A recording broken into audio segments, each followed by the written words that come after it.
Hey, brother, Stuart Matola, men's relationship coach. I hope you're having a great day. Coming to you from southern Pacific coast of Mexico. I want to talk to you in this video about a way that I see guys mistaking sex often for something else. And I'll give you an opportunity to decide if that's true for you and also give you a tool about what to do about it.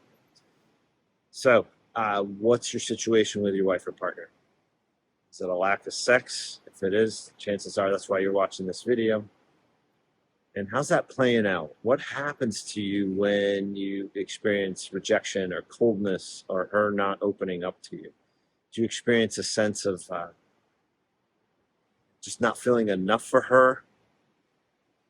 Sense of not feeling, and this one, drop down a layer deeper, because off the top of your head, you might not think about this, but a sense of not feeling safe with her, like safe to ask for what you want, safe to get it, safe to be worthy of having your sexual needs met.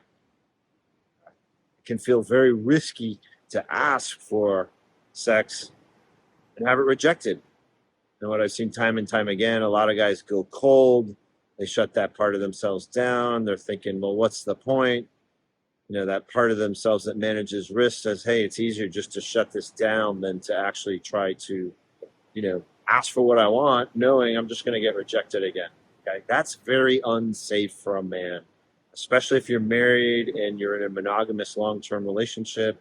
And, it's kind of like you've given that part of your life over to one person and that door is closed. That can feel very, very, very, very unsafe for a man, emotionally, spiritually, psychologically, sexually, of course. So tune in and notice what's alive for you, because that's where the answers are going to come from.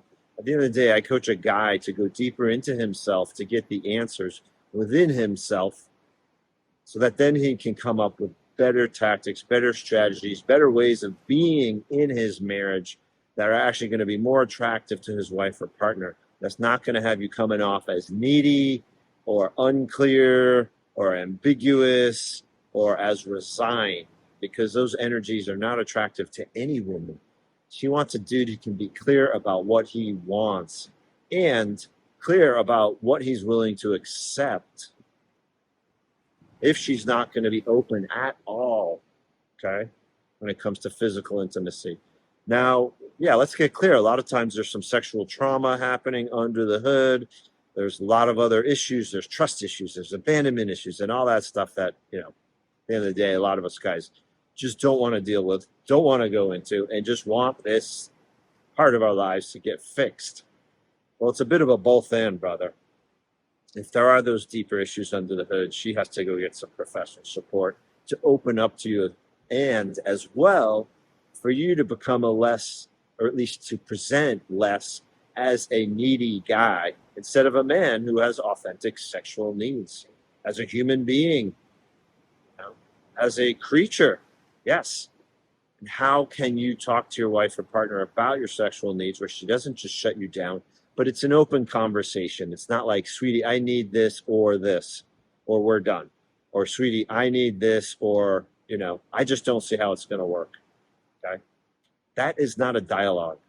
Okay? And a lot of guys will put comments on my videos, such as these, and say, there's no dialogue, just divorce or get out. Well, that's one way of playing. But I am a relationship coach, so I am coaching men to be in process with the sexual dynamic. And part of that is owning your own stuff. If you're coming to the relationship with needy energy or not safe in yourself, you're not doing your work on your side of the relationship. Now, yes, she may have work to do on her side of the relationship, but at the end of the day, you can only be you're only able to do the work that you need to on your side of the relationship, and then get clear to her about what you want to ask her to do on her side. Whether that's saying, hey, there's some deeper patterns here. I really want you to consider getting some help. And if she is resistant, have a conversation about that. What's coming up for you? Be on her team, brother. Don't make this into an adversarial thing, even if you've experienced it as an adversarial thing. And part of why you have experienced it that way is because you haven't fully tapped into your full transformational relational powers as a man to create a dialogue, to create a process around this. Because at the end of the day, if you're in a long-term marriage or long-term relationship, you're doing much more than just trying to create a sexually fulfilling relationship, whether you know it or not. You're actually trying to create a vast panorama of connectivity, love, and connection to last you a lifetime. And yes, that takes practice and that takes staying with it. So thanks for checking this out, brother. I hope it was helpful. If it was, check out links to my work below and have a kick-ass day. Bye.